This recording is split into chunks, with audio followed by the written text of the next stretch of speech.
Good evening. I'm Rabbi Mike Harvey. And I'm Rion, a recently deconverted fundy. Come on over, pull up a chair to the adults table where it's not just rainbows and sunshine. But critical thinking and hard questions. And in this episode, we're putting it all on the table, rethinking how we should read the Bible. Right. Due to teachings and belief we've grown up with, many of us likely approach the Bible with preconceived notions that can lead to misinterpretations and a plethora of other issues. Folks, welcome to the adults table. Heck yeah. The Adults Table. Theological Conversations Uncensored.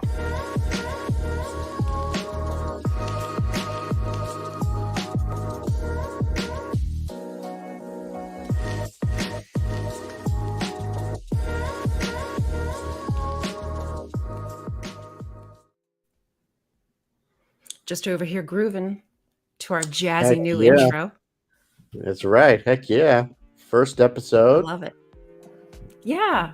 We get ourselves a little Oh, music as we're going. Getting into the jam of the adults table here. that's Rocking right. out to our Because we're favorite 80 CE.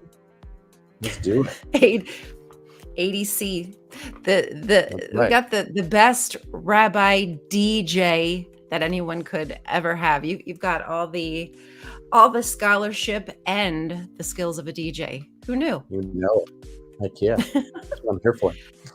Welcome So, everybody. Thank you for joining yes, us.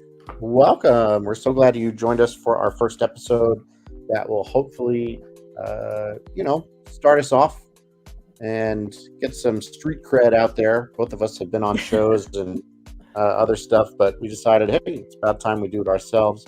So, tell your friends and tell people you don't like also, because they Tell might your like it. neighbors.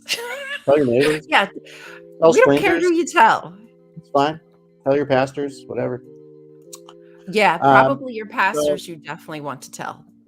for sure.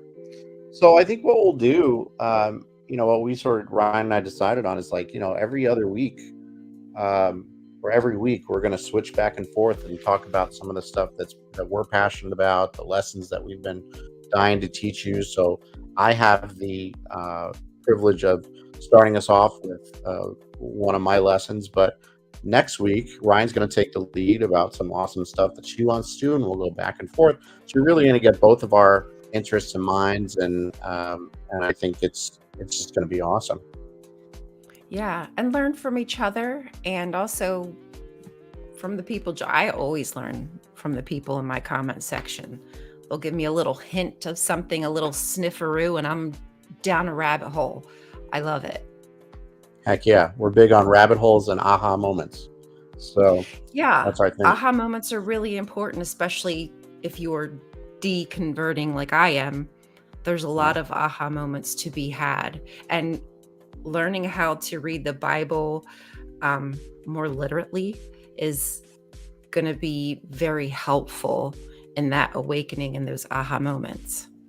Right. From a literary point of view, instead of taking it literally, taking it seriously. And there's nothing wrong with saying I don't take the Bible literally. I take it seriously. I think scholars do that, and those who are deconstructing and deconverting, they still take it as a serious book, a still serious piece of literature, a library, and all kinds of things that we can learn that are fascinating. So that's really where we wanted to start. I think it's a great starting point because that's where we're going to springboard off of pieces within uh, the Bible, whether that be Tanakh, Old Testament, New Testament, or Apocrypha, or whatever it is, or archaeology and outside texts, Near Eastern legends, things like that. So we're going to try to cover as much as possible this year, and hopefully by the end of the year, you'll have tons of awesome new stuff, new lessons, new things to bring to adult education, if you're a teacher or if you're a student, and new ways to look at this text, whether it be from a Jewish or Christian or secular point of view. Yeah. How because I think that's important because not everybody is a scholar. Some of us are just kind of digging in here through layers trying to desanitize what's been kind of sanitized and cleansed and whitewashed with a lot of bleach, I Right. should say, removing Right. like all of the context, and especially some of that really important cultural context. Right. So I'm looking to get back some of the juicy details that have been swept away because of things like prophecy, fulfilled prophecy, Right. and other Right. just ideas like that. I agree. And I think as we go on through this lesson and through our other lessons, you're going to see just how easy it is to unlearn or detach from those things that have been sort of stuck to you and calcified that you don't even know why. And so we're Right, going to get you to turn that on its head and see what happens. But all right. good things are going to come from it. It might be spooky or scary. It might be productive discomfort. But stick with us and join in with the what ifs and the wows and ask questions, because it's a safe place to do that. So we may sort of rock your theological world, which is what we're out to do, because we know how it feels for our worlds to be rocked, and it is a really incredible experience that leads down a road of Mm, intellectual curiosity, literary criticism, archaeology, historical context, and lots more questions that you're never able to ask. So stick with us. Don't get spooked. Don't get scared. And, see what you can take away from it, from each lesson that we bring. it's a very profound experience, wouldn't you say? Like kind of that realization, and especially for me, the realization of how many things I've gotten wrong because I had those Christian glasses on, Right. and all the gaps were filled. I don't know how they did that with those glasses, but they just seemed to fill any little hole. It's all filled for you, and you take it off and it's just the floodgates are open, the water's just pouring out of the barrel.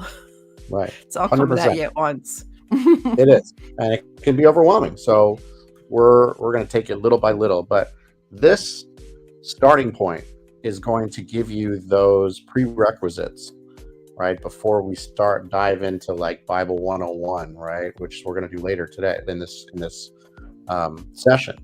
But the things that you should have learned before you even opened up the book, and you were not given that Yeah. opportunity. It was really really a shame that you were not given these prerequisites, these before you read, before you open, here's how you should understand things. Just like any other piece of literature that you study in English class, Shakespeare or whoever, you have to get yourself into the zone and understand what you're reading and why. And you're not given that opportunity when you're handed a Yeah. Bible and all the answers are in there. So we're going to give you that. Tonight, we're going to be able to give you that lesson that you should have had, that very first lesson, not in Sunday school, right? Sunday school is sunshine and rainbows, right? But in adult education, when you came, to the adults table, this is what you should be knowing as you join us at the adults table. So I think it's a great place to start. Absolutely. I love it. I'm ready to All pull right, up a chair and do let's some do it. learning. Let's pull up some Do me slides. some learning. Let's do some Okay. learning tonight. We're going Let's to do be some learning. respectful of your time, and we're going to try to get done as much as we can get done. But we're going to be doing this Sunday nights at 8, which means that before you start work tomorrow, this should be the last stuff you're daydreaming about, and going to bed thinking about, so that you You start the should be week off. daydreaming about us. Yeah, that's right. About these people right here. These Um, girls right here. so We want you to go to bed with that's just right. thinking about this. Go to bed with this and blow your mind and start off Monday morning a little bit smarter and a little bit more prepared. That's right. So, again, before you even open any Bible, and we're talking about Tanakh, Old Testament, New Testament, whatever, before you open any piece of biblical literature, you have to understand, and you should understand, the concepts of literature, because they are literature. And just like any other volumes of literature, there are categories. And so within the library of biblical canon are lots of different genres and lots of different categories. So imagine you walk into a library and you see there's comedy and fiction and nonfiction and cooking and whatever the heck it is, right? When you open up a Bible, it's the same thing. It's the same thing. You've got poetry, you've got prose, you've got historical fiction, you've got historical nonfiction, you've got prophetic, existentialism, and then within each of those, you've got little bits of many, miniature genres and things like that. So this is one of those things that you start to, as you learn at the adults table, as an adult educator or adult student rather, to see what are the signals to you when you open up a piece of literature. So the best examples that I can give you here on this plate, they're obviously extreme examples, but not really, right? If you open up a piece of literature and the first words are "once upon a time," right? Forget the rest, right? There was a little girl who lived in a village in the forest, and she had red riding, whatever it is. But if you see "once upon a time," you have been trained, you have been taught already to signal that signals a particular genre, right? And that genre is fairy tale, right? You would not. Fantastical. No one opens up, the Brothers Grimm and says, history. That's obviously what this is. Because you have learned from a literary criticism point of view that when you see "once upon a time," what will follow will be a fairy tale, of a fictitious sort of moral story that's going to, you don't focus on the facts of it, you don't focus on where it took place, you don't focus on, were the people real? You know better than that, right? No one thinks that Little Red Riding Hood was a real character, and we found her archaeological evidence that she was there, and there's people arguing over whether it was a red coat or a green coat. That's ridiculous, right? Because we can recognize that kind of genre. Okay, right. When you open up certain genres within the Bible, it's the same thing. You should know, what are the questions I should be asking? What are the things I should be paying attention to? And so many people, when they open the Bible and they read a passage, they've missed the point completely.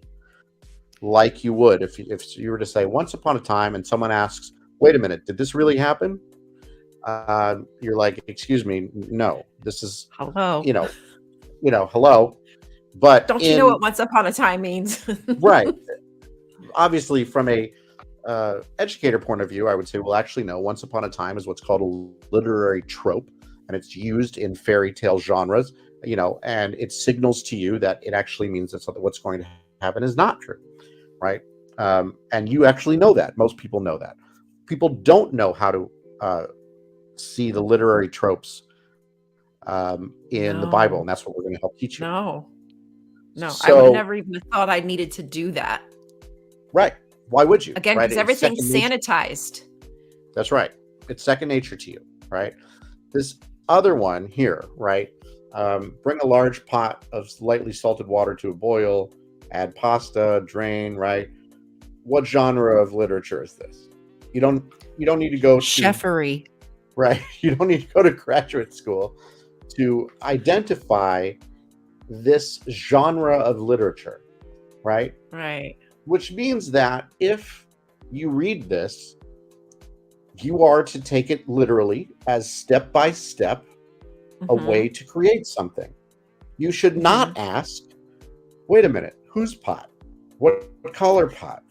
What meaning can we derive from the use of the medium skillet, my friends? When you start to break it down like that, it all starts to make sense. Right. But what kind of pasta, Rabbi? What kind of pasta? Because the shell evokes this while rigatoni feels that. Like, you've missed the point of the recipe. Okay? Like, Right. just read the recipe. And the truth is, as sort of laughable and absurd as these examples are, when you put biblical literalists in a room with biblical scholars, this is what it sounds like when they say, this actually happened, or this is what it means, or whatever. And you're like, you've missed the entire part. You missed the entire point of this. Nobody cares about that. The author didn't care about it. You're asking the wrong questions. So keep that in mind, that there are genres, there are literary tropes. You've been missing them And you know because you what? did not have a proper teacher. And I was thinking too, just because of like the questions you asked there about like, well, what can we derive from the use of a medium skillet? Like that kind of sounds like a silly question, but it's really not, because, well, I know in a medium skillet, I'm not going to put a big 16-pound turkey in there. I'm going to use Right. like, there's so many little things that make sense now when you break that down. Like I'm using the proper tool. It's Right. because again, I'm taking it literal. I'm going to use what makes sense. And that's because I understand what genre it is. So now it Right. becomes clear what I'm to do. I like this. 100%. Thank you. This is good stuff. 100%. So now I'm gonna blow your mind a little bit more. Imagine 1,000 years from now, you're reading this recipe, right? Right on. Mhm. 1,000 years from now, you're reading this recipe. What does medium mean to them versus a medium skillet to us? Do you think that a medium skillet in the year 3033 or 23 is the same medium? We know medium skillet is in 2023, right? Yeah. But in order for them to follow the recipe, they need to know what our medium skillet is, not their medium skillet, right? Maybe they makes have a a world of kind difference. quail. Right, exactly. Maybe, they've never heard of anchovies, or the garlic means it looks like something totally different, right? They need to get into the mind of 21st century cooking in order to do this recipe. And like we said, it seems sort of absurd, but the truth is, when you read, It's not right, now. you cannot Yeah. put yourself in that historical distance, or you will end up cooking a huge amount of garlic and anchovies, right? Right. And that's just a reality of historical distance. Right. That makes so much more sense thinking of it in these terms. Just that simple little step back, zooming Yep. out. You got to zoom out a little bit. Yeah, I love that, because it would change so much from, what would be considered a medium pot back from Jesus' time to our time. And for, it's going to be, and then consider all like the translation differences. Right. I mean, What that if it's just adds a translated- whole nother layer. What if it's been translated from French, right? And lightly Oui. salted is like a choice, or al dente in Italian, right? I mean, like, who knows, right? There's multiple languages going on here, right? So this is the sort of much to stuff that consider. you need to have when you are reading something as important as the Bible, because That's as simple as this lot. recipe, you can get lost. You get lost in this, right? Yeah. Well, I get lost pretty easily anyway, but You're right. I don't mind getting lost in this. That's okay. We're happy to guide you. That's what we're here for. Yeah, thank you. Appreciate No problem. All right, let's do next slide. Let's see what's next. that. Okay. Is it number 2 that we Yep, go you're to? right in that order. or- 3. Okay. Oops. Ta-da. There we go. Let me There it click is. back over there. We go. Okay. So we looked at outside sources for genre markers and literary tropes of things that you recognize. Once Upon a Time, Bring This Stuff to a Boil.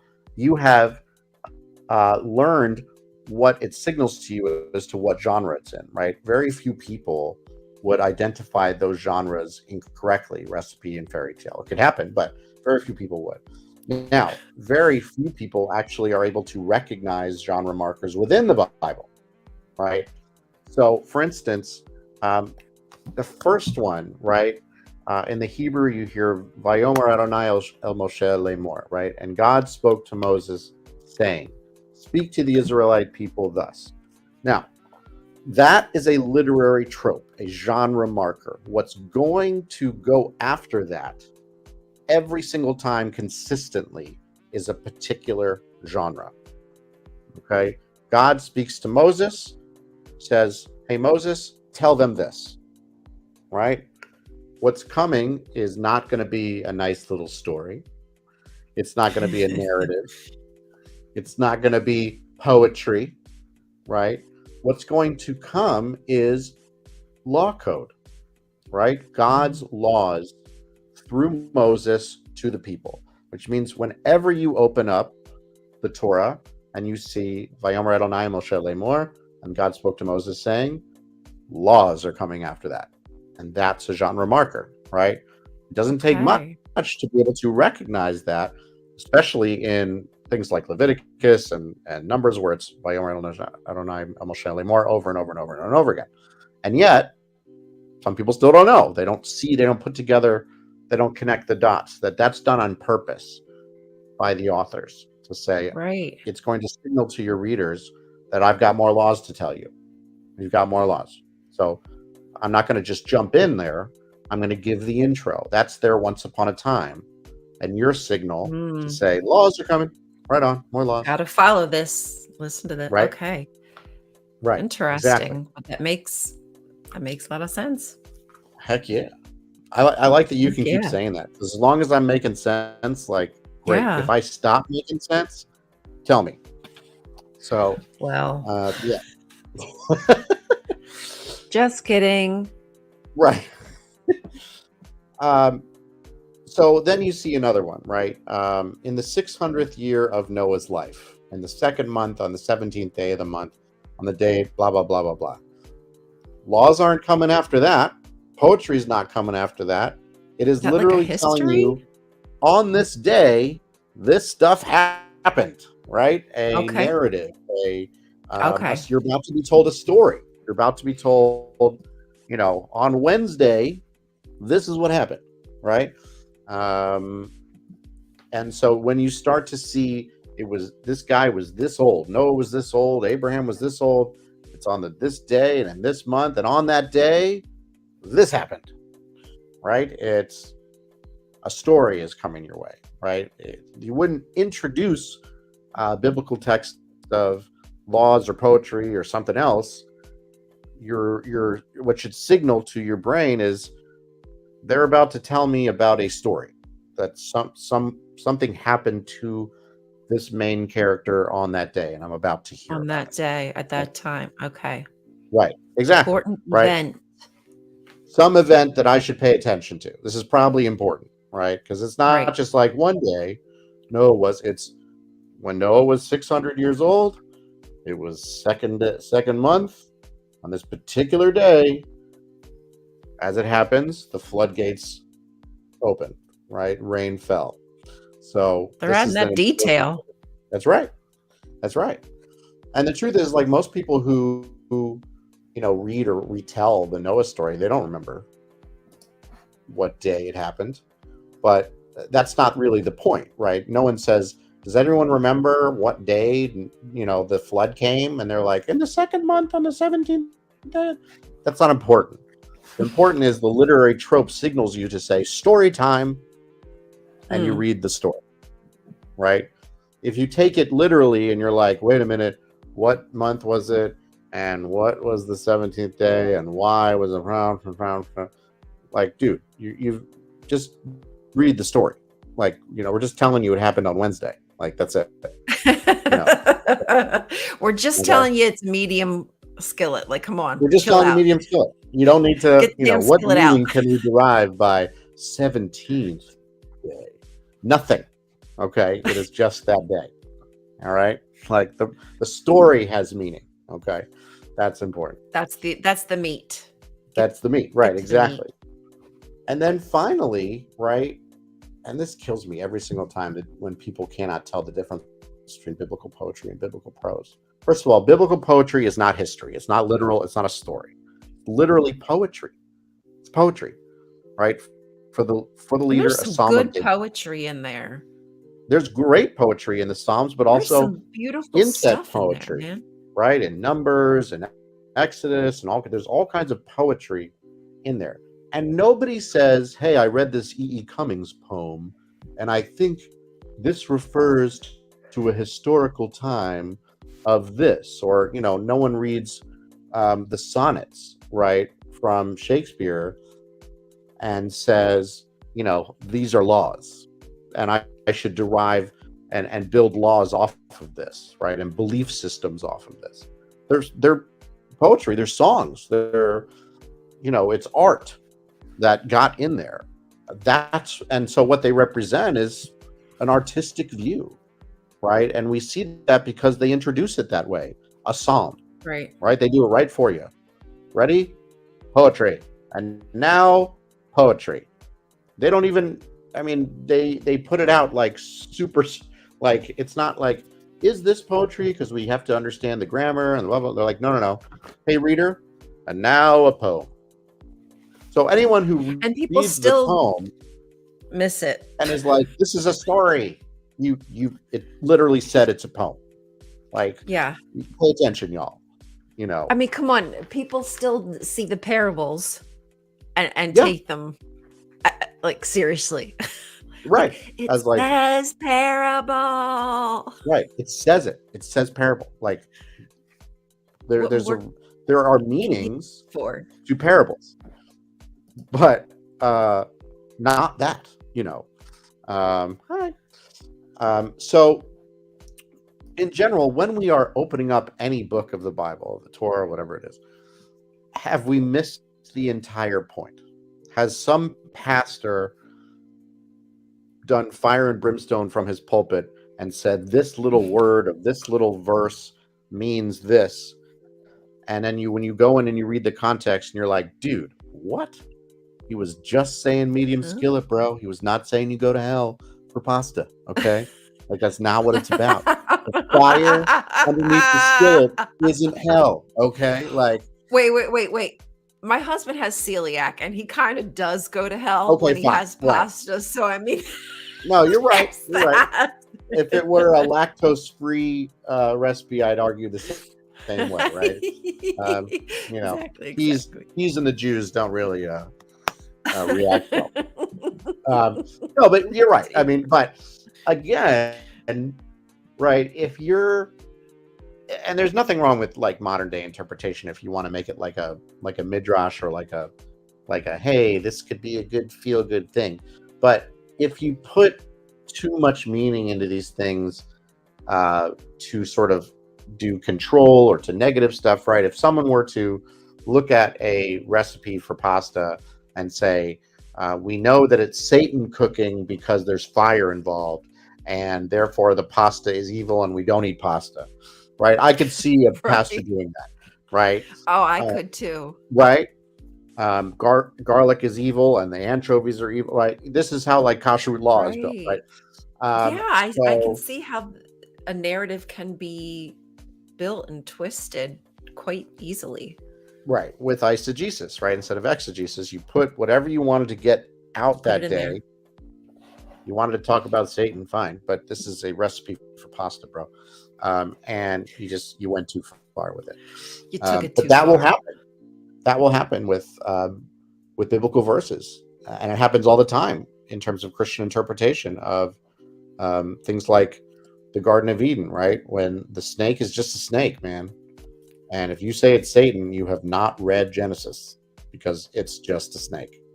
It's a snake that nips at your heels, because snakes literally bite you in the heel. That's it. It's not anything more than that. Like, you're missing the point. You're putting too much stuff in there. There's so much of that done. So much of that is done. Again, it's that narrative that's been filled in for you with those glasses. Right. And it's all just so you can see the end goal, which is Jesus. At least, Right. for us ex-fundies, that's kind of the goal of the Right. narrative is to put Jesus at the end of that. So all those glasses do a world of wonder of smoothing Right. over anything that's that doesn't seem to jive, isn't cohesive or harmonious. Love those glasses. Right. Exactly. All right. So if you see Satan everywhere, then you got to find Jesus everywhere, and it's just like that sort of stuff, that, and meanwhile, like the Jews are hanging back, be like, dude, it's a snake. It's a freaking snake.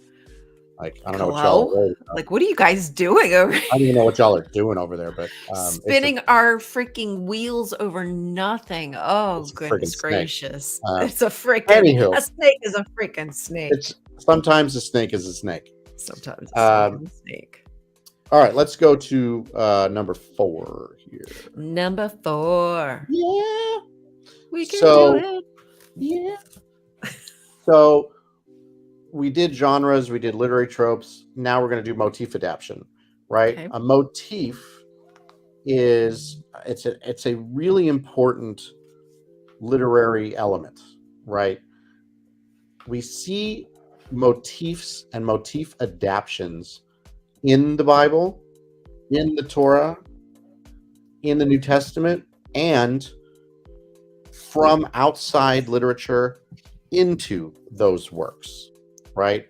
Now, the interesting thing about motifs is you cannot identify a motif until you've got more than one, because you can't see how they're adapting these texts unless you put them side by side, right? So one could argue that the synoptic gospels are motif adaptation, right? That is a great point.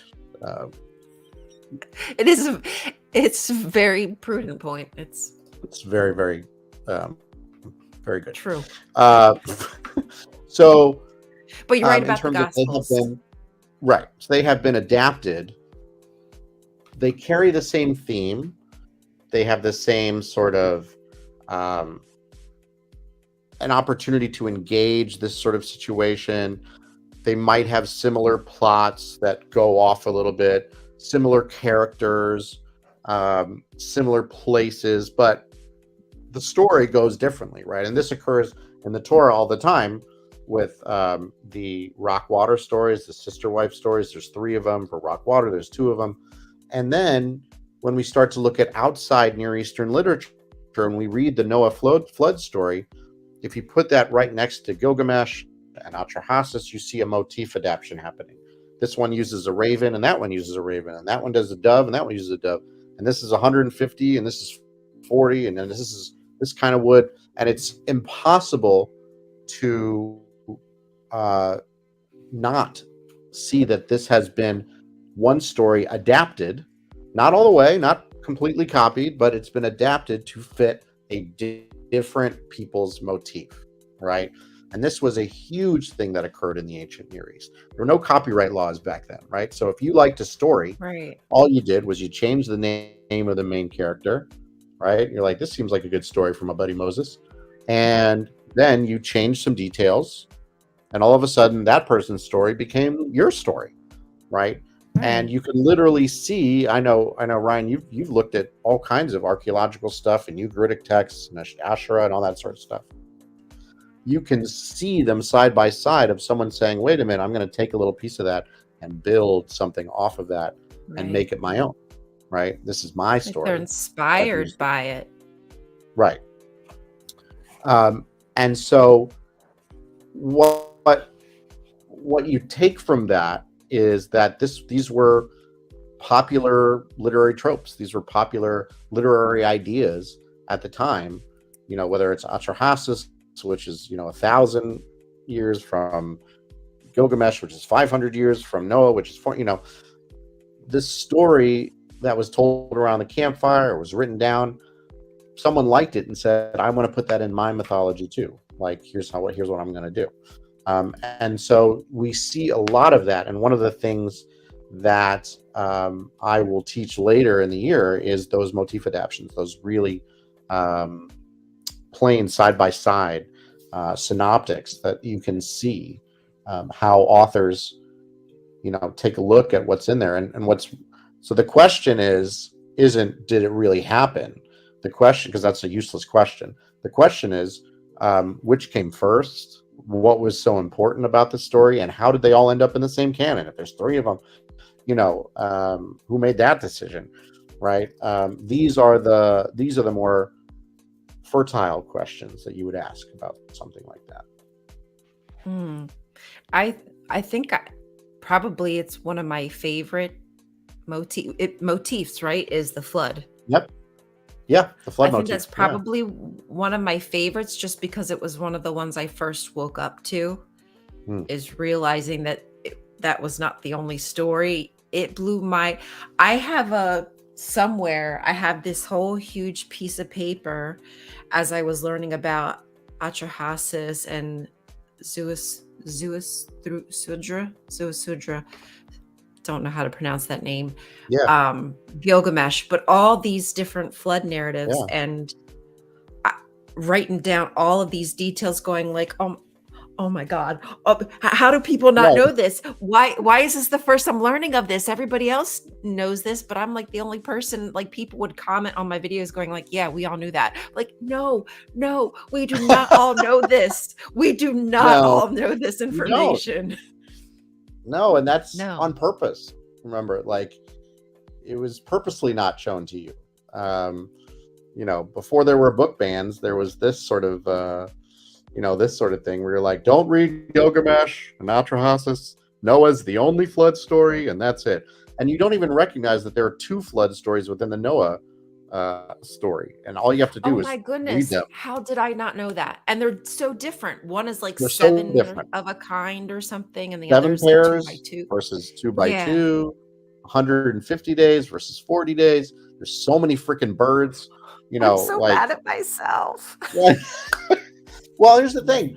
Don't be mad at yourself. Just come sit at the adults table, and we will fix that for you. I'm pulling up a chair now. Pull up a chair, and we will teach that to you. And it's okay that Noah wasn't the original flood story. Like, it's okay. Yeah. It's not going to break your life that it wasn't the original flood story. And no, it doesn't mean that a real flood must have happened and all these people wrote about it. No, that's not quite true at all. What really we're talking about is that this was a great story. Atrahasis was an awesome legend, and Gilgamesh was an awesome legend, and we wanted one too. The Israelites wanted one too. Hey, and so we put one in, and that's how literature worked back then. And it probably was so familiar; it was just natural. 100%, right? They're like, "Hey, a flood! I've heard of this. You tell these we have stories, one. Awesome, right?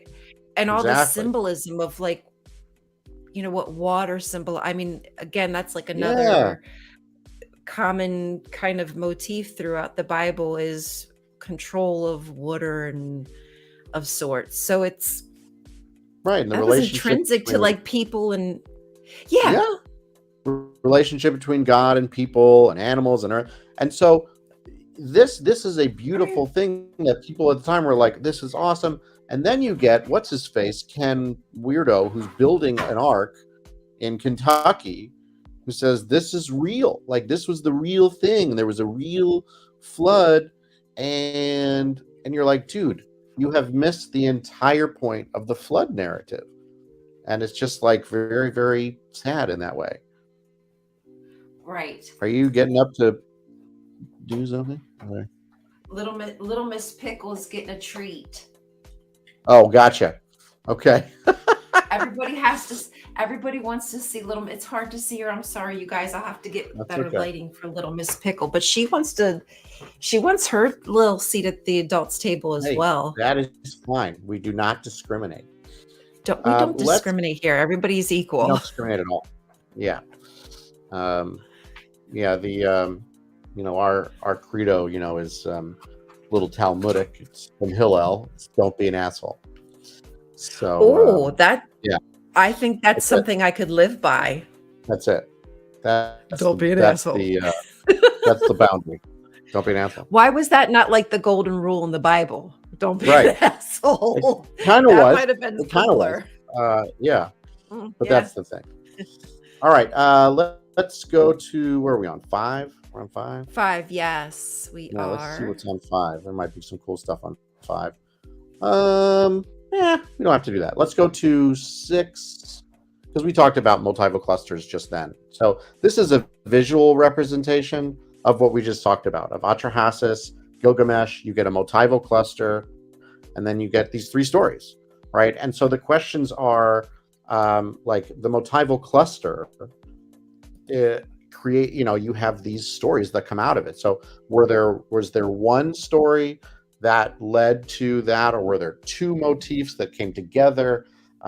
Those are the cool stories and the cool questions to ask, is like, did this person adapt one story to make, so did the story A inspire story B, or did story Q inspire both story A and story B separately, right? And story Q had some element, like, those are the cool questions about multiple clusters, of who's copying who, what's the shortest one, what's the longest one, all that sort of stuff. So that's what we're talking about when we're talking about motif, is that you're going to see multiple clusters of these stories. And the question is not, did they all happen, or does that show that it happened?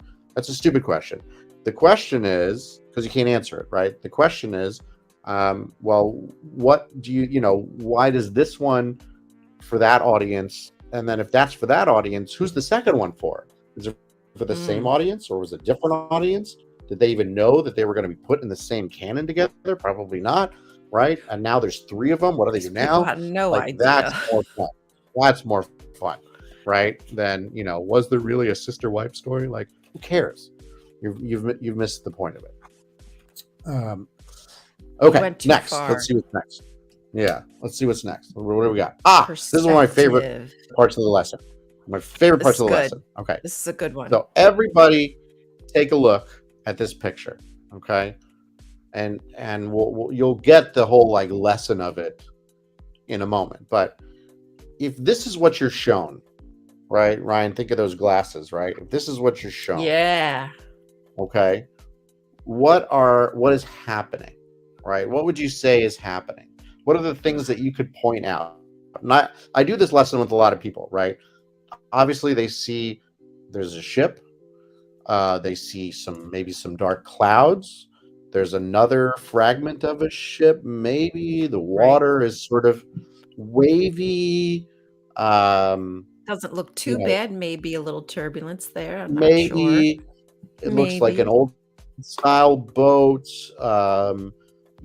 What information do we still need, right? Are they on a good trip, or are they in an emergency, or on the bad trip? Like, what questions can't we answer by any means by this, right? Why is this happening? The truth is, with this perspective, your teacher could tell you anything. This was the Pilgrims. This was pirates. This was, what Christopher Columbus. This was Cthulhu. Whatever it is, right? Cthulhu's right there, like behind them, chasing them, and they're getting away. Right. You could make up whatever you want if this is all I'm going to show you, right? And this is what happens when people teach Bible, is they show you that. Yeah, exactly. Push him off. Yeah, let's Could we do that? Yeah. No push him right over the edge. Yeah, no sympathy Bye, for that. Christopher. Walk that plank. Bye. Yeah. Shark infested waters. Exactly. And that's fine. We can tell that story, right? Right here is where that genocidal dick grew up, and or whatever.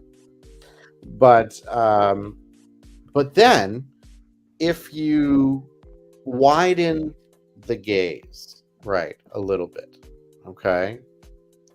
Whoopsie. Now if I show you, right, now you can see that you were shown something in a framed way to be determined what was seen and what's unseen, right?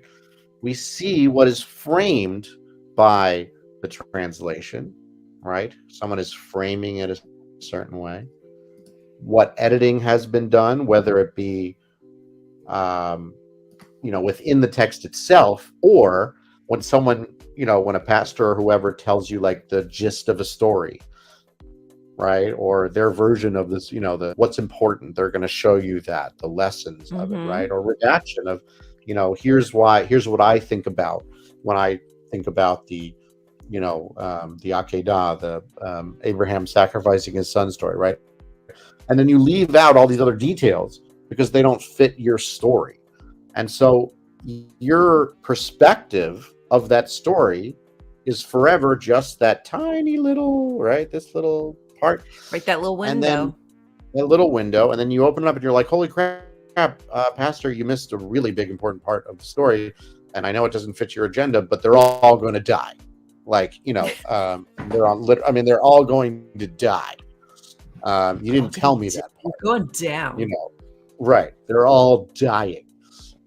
So it's really important to not only when you're looking at biblical text to wonder what perspective you are given, but what perspective you have been given before, right? What have you not been allowed to read or told don't worry about, or seen into translation problems that you're not allowed to see, right? So translations from Hebrew to Greek, there's lots of those framing of this is what it means. There's no way it means that. It means this, right? So Mm-hmm. yes, and it is context, but it's more than context. It's about either by consciously or subconsciously leaving things out, right? Not necessarily maliciously. It could be because some people are that way, but Right. just how you tell a story and how you remember that story and how you teach it, right? It doesn't have to be malicious. It could just be incompetent. And your students then don't get to see the whole story, and they take away a lesson that you wanted them to take away, but they get to see the rest to think for themselves as to maybe that's not the only lesson. Maybe that's not the only perspective here. And so you missed out on that, on the big waterfall, because you were never shown it. Yeah, that waterfall. You were never shown that waterfall. And to think that those, like these different books are somebody's story, somebody's opinion of what they think is important to portray.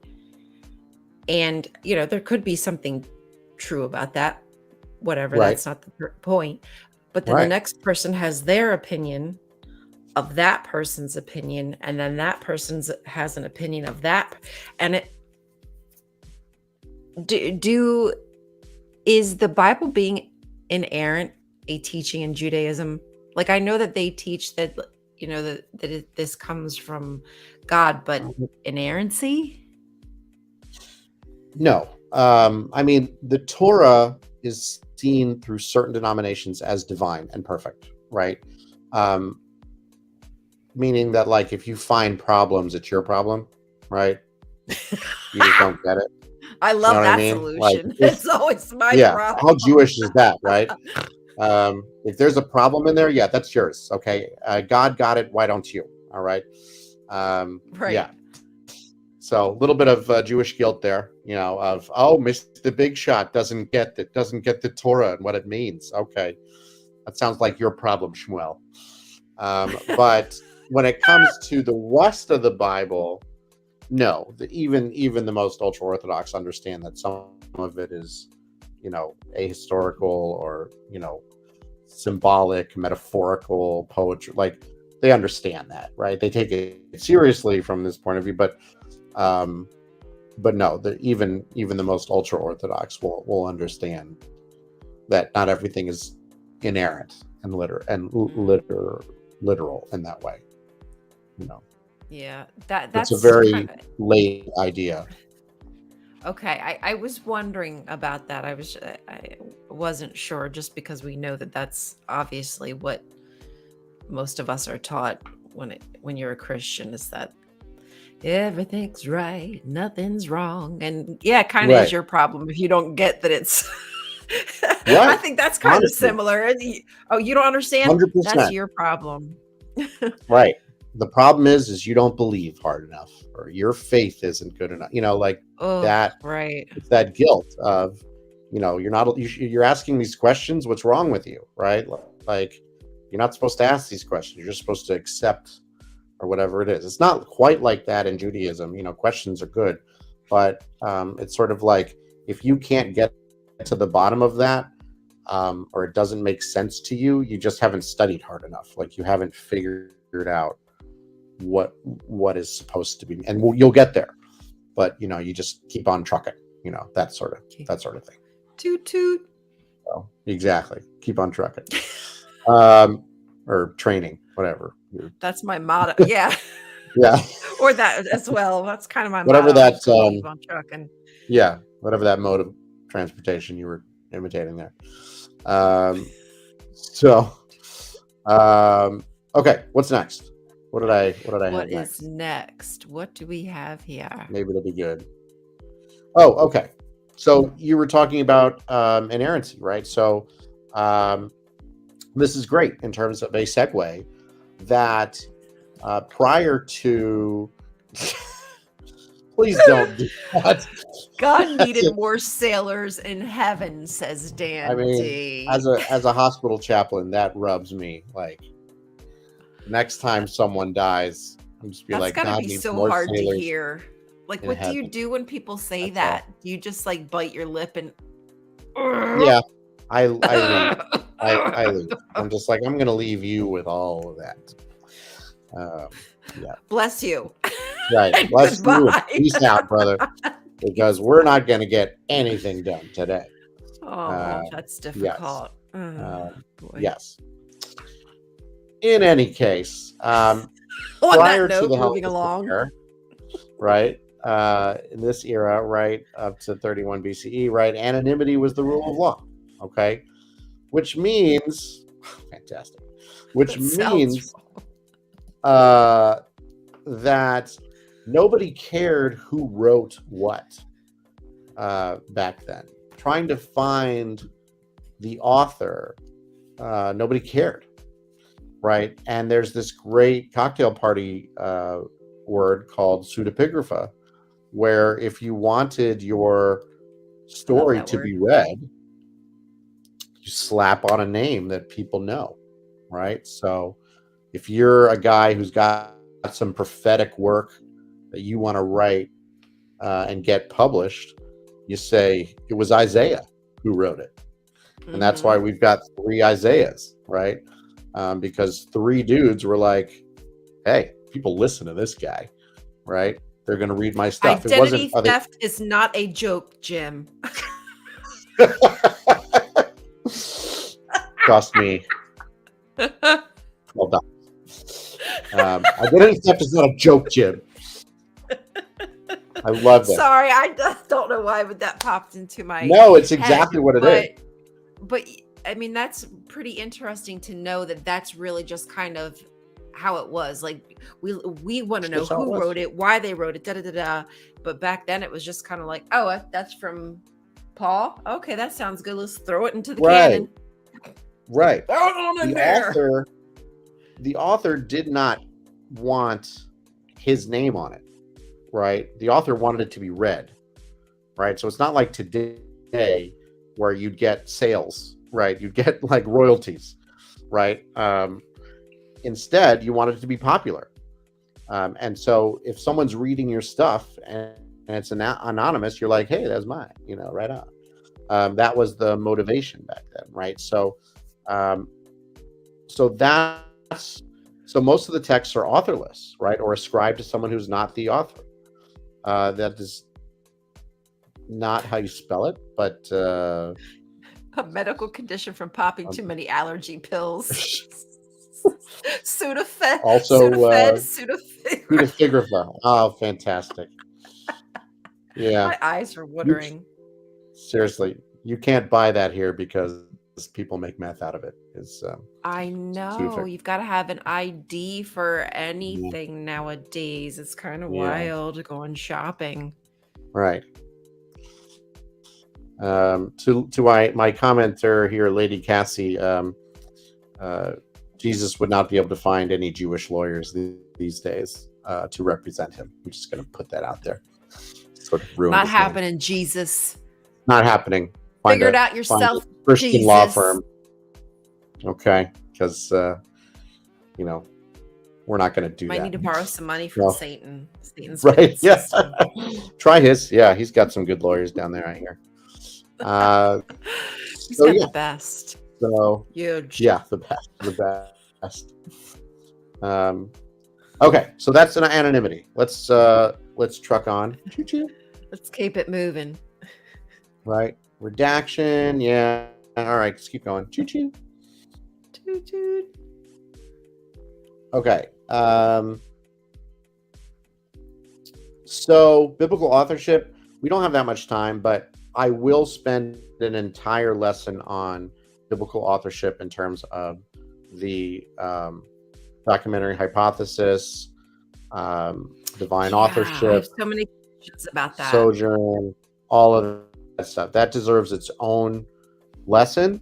But just start to put something in your ear about that divine authorship is a very late idea. The concept that God wrote something or that it was divinely inspired is a very late idea. This was mythology for a long, long time. The reason why it started to get into divine authorship is for one reason only, and that is power. If you say that God, people have to listen to it and obey it. Mythology is just a part of your history, right? There's beautiful mythology out there, Greek mythology, Native American mythology, that nobody says God, the god of, Zeus actually wrote this, or the god of the trees wrote. It's absurd. Mythology builds your culture and tells you who you are from your history, and nobody says, does it really happen? Kids ask that. But when you grow up and you're like, okay, this is part of who we are. Our people is built on this mythology. This completely changed when the divine authorship idea came in and someone said that the Torah came down directly from Sinai. And when I say a late idea, we're talking about after the 1st century CE, maybe second to third century CE. It's a very late idea.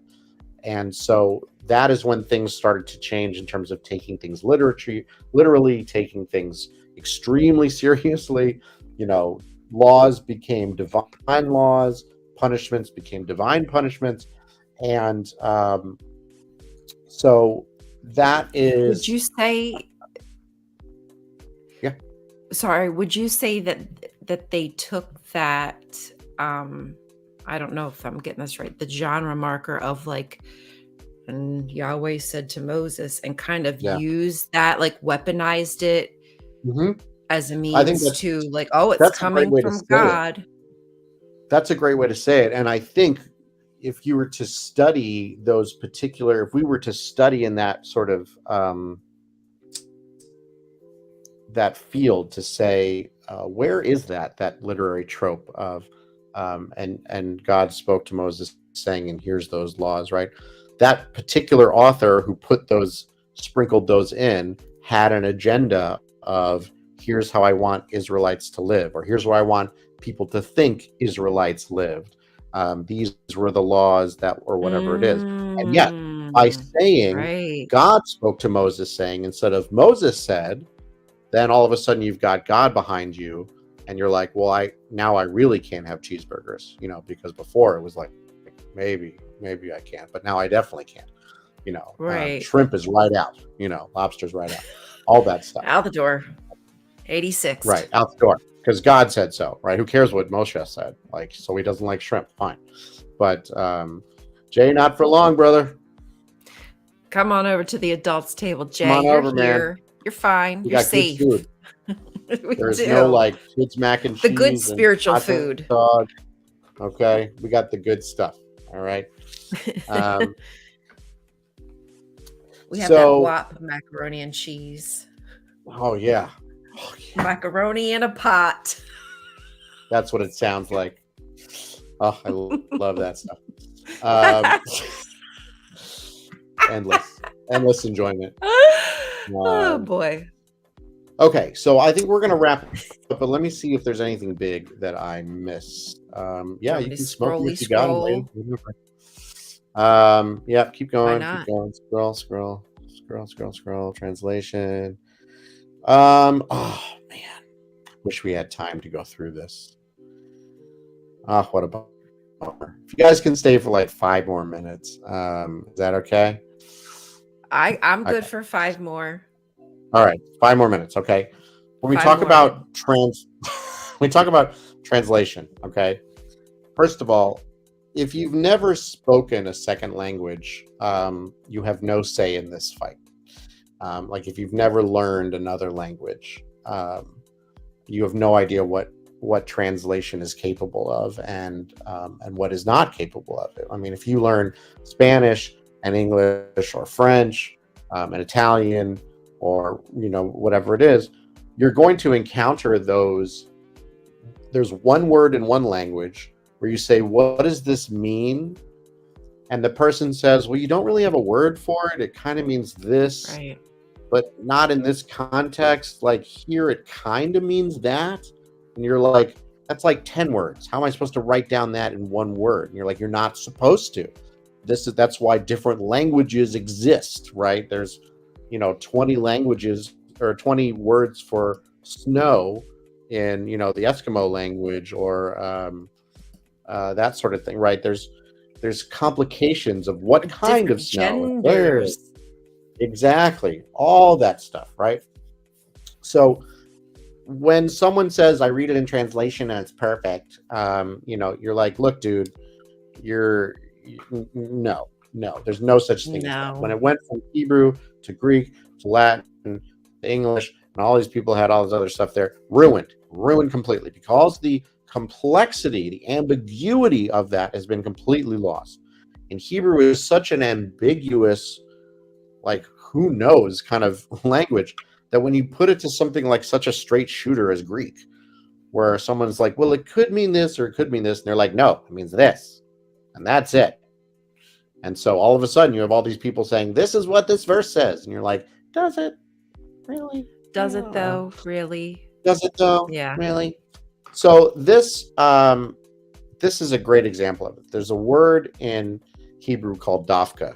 And if you ever go to Israel, ask any Israeli to define this word dafka. Okay. The word itself has a root of dalad vav k, and it has something to do with all of those words within that root has something to do with being thin, something thin. Okay. The word dak itself means like fine or slight or subtle, right? The root also provides words like ledayek, to be precise, or dakduk, which means grammar. Okay, so all of a sudden, when you have this word, you start to break it down. This is what we do with every word in Hebrew. What's the root? What other words are from the root? What does it kind of mean? And you'll see it. It's like this, or this. It could mean this, or this, right? So typically, the word dafka is translated as specifically or precisely, right? It's dafka this, right? Or I have to do this dafka, right? But if it's said with attitude, if it's said in your face, if it's said with an air to it, if it's said subtly, all of that goes out the window and it means something completely different. So that's fun. And this, by the way, we have stood there for an hour with someone trying to describe this one word in Hebrew. And by the way, a lot of Hebrew is like this, right? So there's this great sentence, right? So it says, "Ata lo ohev hamisada, ni davka ohev toda," right? You don't like the restaurant? I dafka like it, right? I actually do like it. You don't like this restaurant? I dafka like it, right? This very complex sort of like how you say it, where the tone is, sort of thing. Or lama ta ose et dafka. Why are you doing this to me, dafka? Like, why are you dafka doing this to me? Are you doing this to me on purpose, despite me, because it's precise, right? Are you dafka doing this to me? But other times it can say, I don't like, I dafka am in doing this. It's sort of like, not really, right? So this word is the greatest example that when someone says the translation is great and true, whatever it is, you have never studied a language as complex as Hebrew, and you have no idea what you're reading. You have no That's idea a what lot it more could mean. complex than Right. simple translation, right? Right. And then when you've got like from Hebrew to Greek to English, like, or if not even sometimes more jumps, there's Right. too many layers. You've got to go back to the original to even get a clue. That's where you even can get a Right. clue, is know what language it was originally written in. Right. And remember that until the 1950s, the Catholic Church didn't even look at the Hebrew. It built its entire Why am I not surprised? empire on the Greek translation. Stop And it wasn't it. until the 1950s that they were like, maybe we should take a look at the at the Hebrew again. But by then, think of Wow. all the laws and all the dogma and all, like, it's all based on the Greek, not based on Right. Hebrew. So, and they're not the only ones, The right? supremacy just kills me. The supremacy Exactly. is They're like, the Greek's fine. infuriating. Greek's good. So Sure. you've completely missed the ambiguity of the Bible. And maybe that's the point, because the Greek is not particularly ambiguous. Neither is English or Latin. But when the Bible is ambiguous, it's more fun for us in terms of mythology. When it's, this is what it says and this is what it means, then you have control, you have straight answers, you have this or whatever it is. It takes away from the beauty that you miss of some of this stuff. And some of the things I'll teach about that this year, right? There's this scene where in Numbers, I think it's in Numbers, where Moses is it's raining snakes that are biting people, and Moses has this serpent on his staff for some freaking reason. Yes. Because that's an Israelite story for sure. That just happens all the time. Staffs with snakes and snakes falling from the sky. Sure, whatever. But in the Hebrew, it's all S sounds, right? It actually makes you hiss a little bit while you're reading it. It's actually really awesome. Yeah. But you would miss that if you were reading the Greek. It's hot, right? It's hot. It is. Right, like alliteration, things of that you wouldn't. That's right. You miss it all. Completely miss it all. It's bullshit. Mm-hmm. Yeah. Okay, so that was, I think, 8 minutes. Sorry, but I'm not known for my brevity. Jay had his stopwatch going too, and he didn't. I know. Ruined. You didn't even do a good job there, Jay. You still have a seat. It's okay. Right on. You still got a seat. So, we're going to Jewish goodbye this. We're going to say goodbye a bunch, and we're still going to stay. Of course. Hey, Rabbi Mike, are you just an OT scholar, or do you do NT too? Oh, I do the NT. I do the fan fiction too. Don't worry. See. I got it. Yeah. Yes, actually, I've studied Christian scriptures. Nice. I've studied Christian scriptures and their relationship in terms of typology and things like that with the Tanakh and the Old Testament quite extensively. So, yes, we're going to be talking New Testament like whoa as well. So, thank you for the question. So this will be I love this audience, by the way. I love this group. I just want more of them everywhere. Yeah. I need that picture. It's fantastic. So this hopefully is the jumping off point. There's probably at least 10 lessons in this alone. But this is what you should be thinking about when you open up that book. This is what you should be thinking about when someone says, the Bible's clear. You should say, have you never studied correctly? And the truth is, no, they haven't. They've been at the kiddie table reading Sunshine and Rainbows, and everything's going to be okay. And it all means this, and we're all going to heaven. And little baby Jesus got on the ark, and blah, blah, blah. It's a whole thing. So use these sort of... the right questions. Right. The right questions will lead you down the adult table path. And so that's what we do here at the adult table. We actually have these hard conversations and the aha moments and the what ifs. So I hope that this has been a good intro, and that you'll tell your friends and your enemies all about it.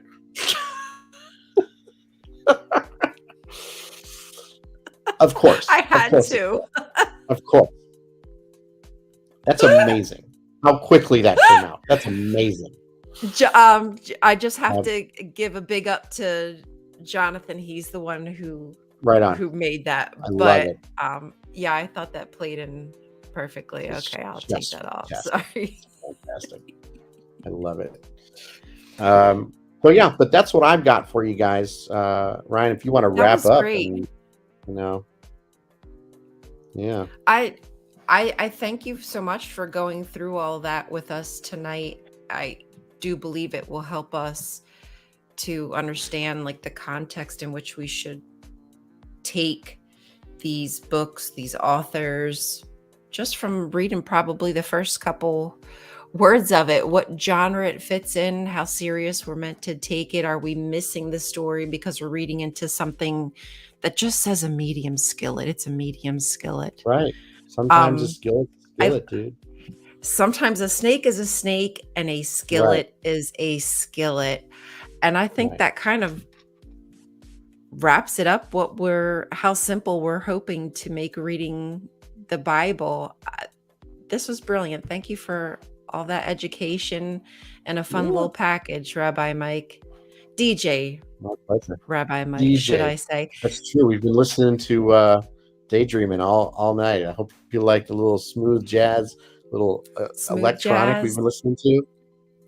smooth tunes, smooth Smooth learning. tunes. Right. That's what we're about. Yeah, pull up That's that right. chair, The Adults drink some Table of this. FM. Drink some of that spiritual drink, that spiritual food, fill your belly. And we will be here next week, again at 8 o'clock.